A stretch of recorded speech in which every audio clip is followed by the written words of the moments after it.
每個家長都希望仔女快高長大，當發現仔女比同齡小朋友矮小嘅時候，難免會開始心急。但係醫生指出，身高大約有70%至80%係受遺傳基因所影響，其餘就同後天因素同埋生活習慣有關。建議小朋友可能要足夠嘅睡眠啦，均衡飲食啊，同埋即係運動呢幾方面，係一個對於一個正常良好嘅發育係真係即係啲不二法門嚟㗎啦。講緊嚇，咁你話至於即係瞓覺嘅話咧，咁尤其是可能喺夜晚10點至半夜2、3點呢段時間嚇，咁但係就唔係話就咁上床瞓覺咁就得㗎咯喎。咁我哋講緊係咧，即係要熟睡嘅狀態嚇。咁我哋叫做我要去到睡眠嗰個慢波期啦嚇，咁先至嗰個生長激素嗰個分泌先係一個高峰咯。其實所有運動咧應該都係可以幫到增高嘅嚇。咁不過如果一啲全身性嘅運動咧，咁就可能即係會好啲咧，因為全身嘅都有啲對於肌肉啊骨頭嗰啲鍛鍊可以刺激到個生長板生長嚇。咁運動有啲邊啲係真係要留意翻咧，就係可能唔好做得太多有啲運動嚇，可能同埋負重嗰啲運動啦嚇，就唔好話即係做得太多，因為嗰啲運動咧未必真係可以令到增高，但係反而咧可能令到啲關節啊或者生長板咧會有即係勞損受損嘅情況咯。醫生解釋，以相同地區、同種族、同性別同埋同年紀嘅小朋友做比較，假如個別小朋友嘅身高屬於組別入面最矮嘅2%或者3%，就有可能係患上矮小症。矮小症嘅話咧，我哋通常就分開兩大類嘅，一類咧就講緊係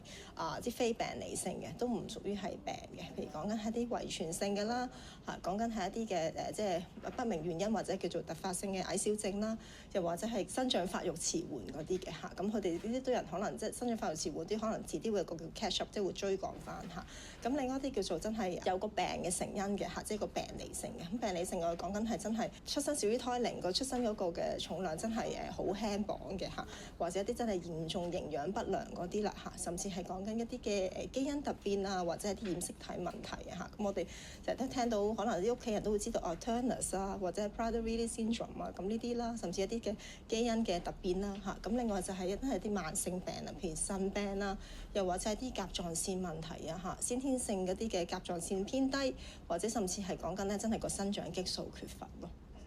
今年9歲嘅希兒，早喺上幼稚園幼兒班嘅時候，媽媽就發覺佢比同班同學矮1個頭。後嚟再升到去幼稚園低班，情況仍然冇改善。係連學校啲老師都發現佢冇點高啦，咁老師就自然會覺得我係咪冇俾佢食啊，或者虐待啊咁樣。嗰陣時咧，佢咁學校個老師都要叫我帶飯落去幼稚園，即係。老師餵，老師以為我唔俾佢食啊，咁佢就覺得老師餵。其實老師餵完2日之後咧，佢覺得好似都冇咩問題喎。咁都有去見翻啲營養師啦，咁就會營養師就會教翻我哋俾啲咩嘢佢食啊，類似牛肉啊，俾啲咩蔬菜水果俾佢食啊。但係食完都係咁樣。咁唯一有一樣嘢就係覺得，我認為佢唔吸收啦，咁係。直至2年前，媽媽帶希兒去檢查，發現希兒每年身高增長只係得3厘米，比起4歲到9歲兒童每年嘅身高增長應該介乎4至6厘米嘅標準為低。幾經檢查之後，醫生診斷希兒係突發性矮小症。我哋講到突發性矮小症冇乜原因嘅矮小症咧，其實就講緊係要排除翻啲病理原因嘅嚇，即係唔係真係因為生病疾病而去做呢個診斷嘅。咁而一個嘅突發性矮小症咧，咁其實喺醫學上呢個名咧就有啲人就覺得佢係即係純粹一個單一嘅診斷嚇，即係真係冇原因揾到。咁但係有啲嘅醫學團體咧就覺得其實譬如有個少少嘅家族遺傳嘅矮小啦，或者係一個生長發育遲緩嘅矮小咧，其實都歸納係突發性矮小症其中一類嚟嘅咁樣咯。咁係咯，希兒嘅情況就係佢有少少，其實佢個父母個家族都係比較即係偏細粒啲嚇。咁嗱，你又加埋個骨齡咧，又有少少慢咗，但佢又唔係慢得好犀利嘅。咁同埋就抽個血又唔似係話其他病因，又唔似覺得係一個生長激素缺乏嘅情況咧。拉個條褲上嚟啦。針對希兒嘅情況，醫生建議注射生長激素。而家希兒已經打咗2年生長激素，每晚瞓覺之前注射，佢嘅情況都有明顯好轉。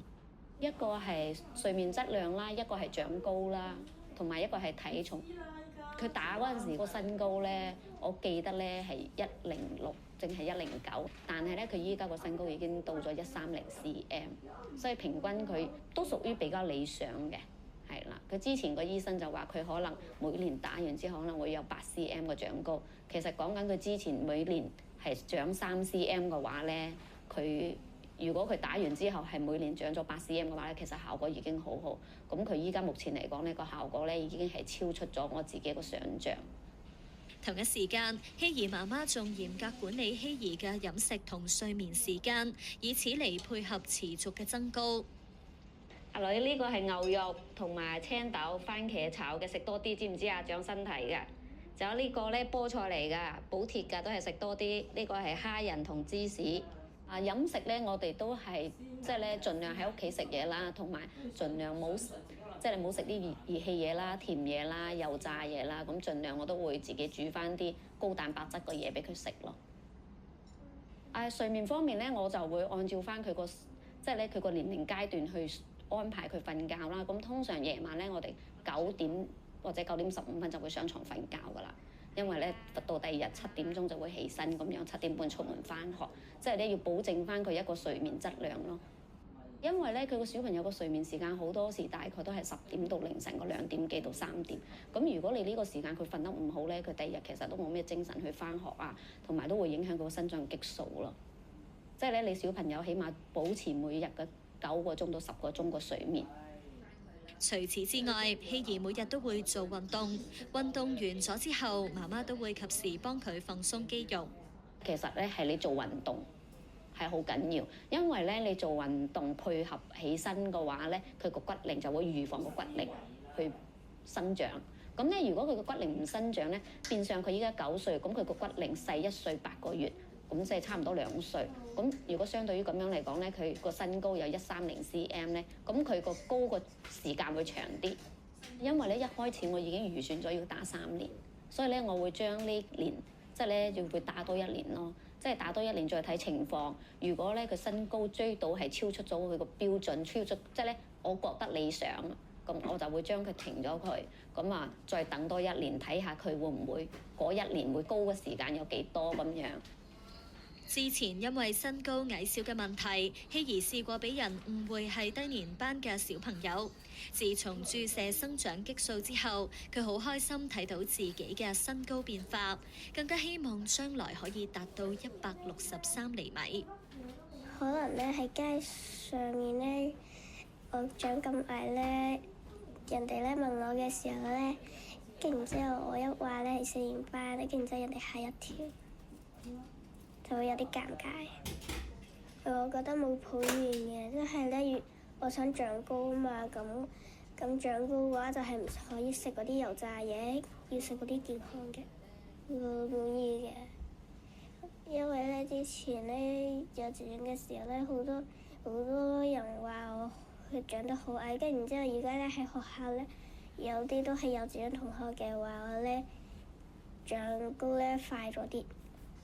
不過，生長激素始終係註冊藥物。如果確診係生長激素缺乏症、突發性矮小症、特納氏綜合症等嘅情況而導致嘅身材矮小，先至可以使用。同時用嗰陣亦都有年齡限制。總括言就係喺個生長板未閉合之前用嘅嚇，咁所以可能我哋有時候啲 case 會建議可能5、6歲啊嚇，或者甚至我可能有啲國家話4歲打後可以用咁樣咯嚇，咁總之就要喺個生長板未閉合之前先至會有個效果喺度。咁生長板幾時閉合啊？咁我哋通常就講緊即係去到發育嘅中後期啦，係啊，咁講緊可能女仔係到14歲啦，男仔就去到16歲。咁一般嚟講個生長板都差唔多叫做閉合㗎啦，或者閉合晒係，咁所以如果真係過咗呢個歲數而用嘅話咧，你預佢就都係冇乜效果。坊間有種講法，小朋友發燒會增高，醫生澄清兩者並無關係。應該就係冇乜呢一個嘅即係醫學根據嘅，係啊。不過就可能即係小朋友發燒病嘅時候咧，其實好多啲嘅生長發育其實都會即係暫緩或者叫做停滯咗嘅。咁但係當佢哋可能隔咗1-2個禮拜好翻啊，啲胃口翻嚟啦，咁所有重新隻嘢亦都即係營養又好翻啦，咁突然之間佢哋可能會覺得即係嗰個生長個速度又正常翻，咁嗰下突然間變翻正常嗰下，佢可能覺得個生長會快速咗，係啦。咁但係就唔係因為發燒而會飆高咗咁樣。